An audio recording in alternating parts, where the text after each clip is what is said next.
आप देख रहे हैं एमपी न्यूज। मैं हूं निधि आपके साथ और स्वागत आपका एमपी न्यूज के खास कार्यक्रम न्यूज रूम में। सबसे पहले पॉलिटिकल अपडेट्स आपको बता दें। वैसे तो विधानसभा उपचुनाव के नतीजों में अभी थोड़ा सा इंतजार और बाकी है, लेकिन फिर भी राजनीतिक हलचलें पूरी तरह से बनी हुई है। इसी कड़ी में प्रदेश कांग्रेस अध्यक्ष कमलनाथ ने नतीजों के अगले दिन यानी कि 11 नवंबर को कांग्रेस विधायक दल की एक बैठक बुलाई है और ये बैठक 11 नवंबर को शाम 6 बजे होगी। इसमें चुनाव नतीजों का आकलन और सरकार बनाने के फॉर्मूले पर मंथन किया जाएगा और अभी से इस बैठक की तैयारियां पूरी तरह से शुरू हो चुकी हैं। इस बैठक में सपा, बसपा और निर्दलीय विधायकों को भी बुलाया गया है। इस बैठक को लेकर पूर्व मंत्री सज्जन सिंह वर्मा का कहना है कि गैर भाजपा और कांग्रेस विधायक हमेशा से कांग्रेस के साथ रहे हैं और आगे भी रहेंगे। बैठक में गैर भाजपा विधायकों के सहयोग से सरकार बनाने के फॉर्मूले पर चर्चा की जाएगी। वहीं नतीजों को लेकर वे बोले कि सपा, बसपा और निर्दलीय विधायक इस बार बीजेपी के झांसे में नहीं आएंगे। तो 11 नवंबर को कांग्रेस विधायक दल की एक बैठक होने वाली है जो अभी से चर्चाओं में है।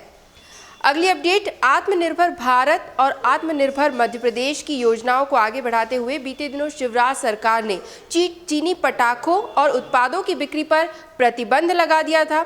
सरकार के इस निर्णय पर पूर्व मंत्री और कांग्रेस विधायक जयवर्धन सिंह ने सवाल खड़े किए हैं। जयवर्धन सिंह का कहना है कि पटाखों पर प्रतिबंध लगाने से लाखों छोटे दुकानदार और ठेले वालों की आर्थिक स्थिति पर इसका असर पड़ेगा।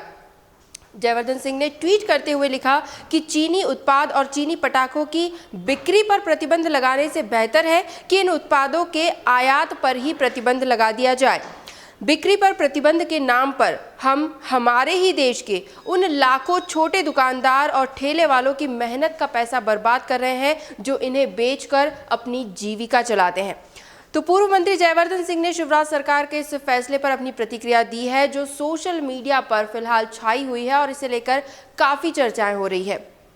अगली अपडेट, मध्य प्रदेश विधानसभा के प्रोटेम स्पीकर रामेश्वर शर्मा को जान से मारने की धमकी देने वाले आरोपी को पुलिस ने ओडिशा से गिरफ्तार कर लिया है।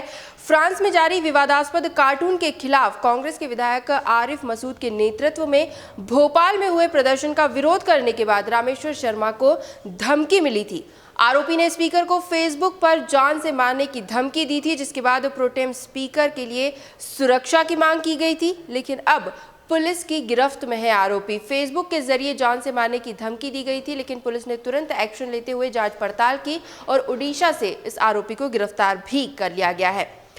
एक और अपडेट आपको बता दें, उज्जैन के विश्व प्रसिद्ध महाकालेश्वर मंदिर में फ्रांस के राजदूत एमेनुएल लेनिन ने अपनी पत्नी के साथ बाबा महाकाल के दर्शन किए। मंदिर में फिलहाल गर्भगृह में प्रवेश प्रतिबंधित है, तो ऐसे में नंदी हॉल से ही उन्हें दर्शन करने पड़े। इस दौरान मंदिर के पुजारी के साथ उन्होंने पूजा अर्चना भी की और इसके बाद वे शनि मंदिर पहुंचे। शिप्रा नदी के तट पर भी उन्होंने वहां पर भी घूमे, वहाँ पर भी देखा, वहाँ के जो छोटे छोटे मंदिर हैं वहाँ पर भी वे दर्शन करने पहुँचे और इसके बाद वे इंदौर के लिए रवाना हो गए। फ्रांस के राजदूत के उज्जैन पहुंचने की जानकारी केवल जिला प्रशासन और पुलिस प्रशासन के पास ही सीमित रखी गई थी और इस दौरान मीडिया को भी पूरी तरह से दूर रखा गया था। अगली अपडेट, ऑनलाइन ठगी पर प्रभावी नियंत्रण के लिए आईआईटी इंदौर में सतर्कता जागरूकता सप्ताह मनाया गया और इसके समापन के अवसर पर संस्थान में आयोजित समारोह में मुख्य अतिथि के रूप में इंदौर के डीआईजी हरिनारायण चारी मिश्र शामिल हुए। संस्थान के अधिकारियों कर्मचारियों को संबोधित करते हुए डीआईजी ने कहा कि लॉकडाउन के दौर में देश में ऑनलाइन गतिविधियां बढ़ी है, जिससे कि ऑनलाइन धोखाधड़ी और साइबर क्राइम के मामलों में भी बढ़ोतरी हुई है, लेकिन आईआईटी जैसे संस्थानों की तकनीकी मदद से ऐसे अपराधों को रोकने और लड़ने में महत्वपूर्ण भूमिका निभा सकते हैं। आईआईटी इंदौर को लेकर कहा गया है कि यहाँ से टेक्निकल सपोर्ट काफ़ी मिला है पुलिस को। जब से लॉकडाउन हुआ है तब से ही डिजिटल प्लेटफॉर्म्स में बढ़ोतरी हुई है, ऑनलाइन पेमेंट्स लोग करने लगे हैं, उसे ही प्रेफरेंस मिल रहा है और ऐसे में ही साइबर ठगी के केसेस काफ़ी देखने को मिले हैं। लेकिन डीआईजी के अनुसार आईआईटी इंदौर ने टेक्निकल सपोर्ट काफ़ी दिया है और उन्होंने ये भी कहा कि तकनीक और अध्ययन की मदद से सड़क दुर्घटनाओं में 44% तक की कमी आई है। इस बात का भी उल्लेख उन्होंने किया है। तो IIT इंदौर में सतर्कता जागरूकता सप्ताह मनाया गया और इसके समापन के अवसर पर एक बड़ा समारोह भी आयोजित किया गया।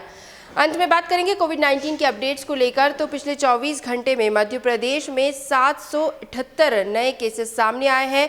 कुल संक्रमितों की संख्या अगर देखें तो 1,75,603 हो चुकी है। कल के दिन में 12 मरीजों की मौत हुई। इसी के साथ कुल मौत का आंकड़ा 3,000 को पार कर गया। 3,004 अब कुल मौतें अब तक हो चुकी है मध्य प्रदेश में। वहीं कल के दिन में 856 मरीज स्वस्थ भी हुए हैं।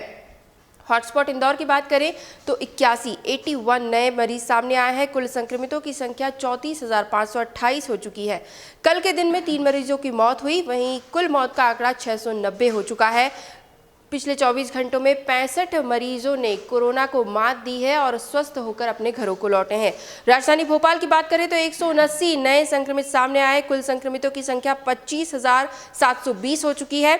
वहीं 154 मरीज कल के दिन में स्वस्थ हुए हैं।